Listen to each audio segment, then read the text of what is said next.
So there are some lessons that might be a little bit difficult for some students to kind of conceptualize, especially because we are throwing so many new vocab words at them.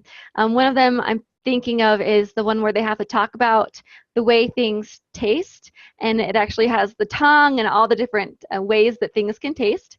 So I find that if I just read the words and have them repeat it, they don't really, some of them don't really internalize that. Then if I show them some food, they can't tell me which one it is, you know. So in order to really kind of simplify that type of a concept down, I will start from the very beginning using as many props as I can.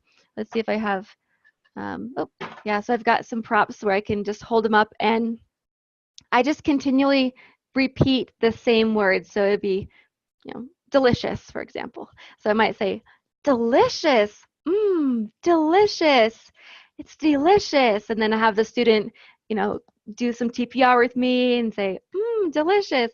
And then with the other ones, I'll have them do some TPR with me again and be like, spicy, spicy.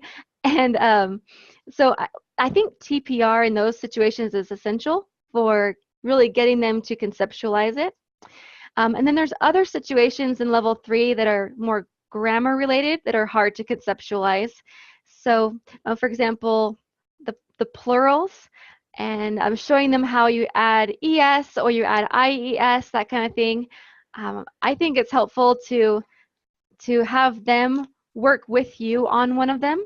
So you're not just telling them that bunny turns into bunnies, but you say, how do I spell bunnies?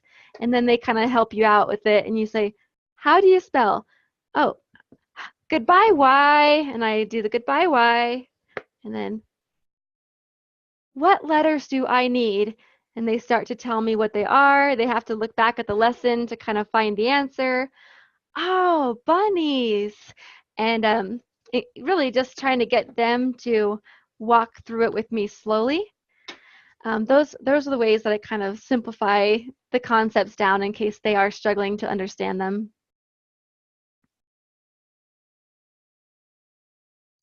Some students just need simplification with some of the concepts. It's tough. Some of it's overwhelming to them, depending on whether or not they've been a VIP kid all through level 2 or they're just starting with us at level 3 is a big factor with that.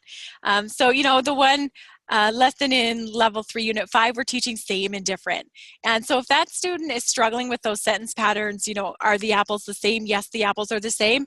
I give them lots of examples of the same. Are the spoons the same? Are the shoes the same? Are my eyes the same?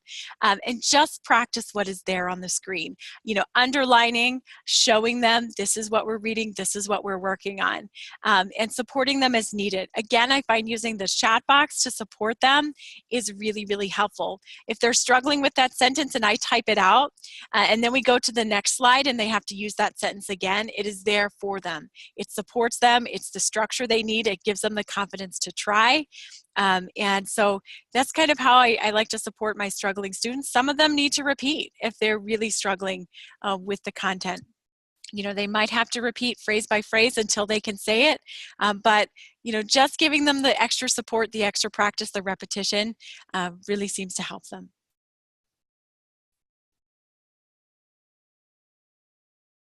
Oh, what is this? It's a gravity. Yes, what is gravity? The gravity is a forces. It pulls things towards the ground. Gravity pulls things down to the ground. Very good. So gravity is a force. Gravity is a force.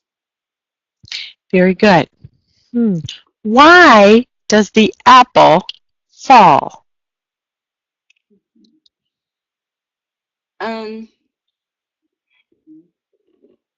It's gravity pulls apple towards the desk.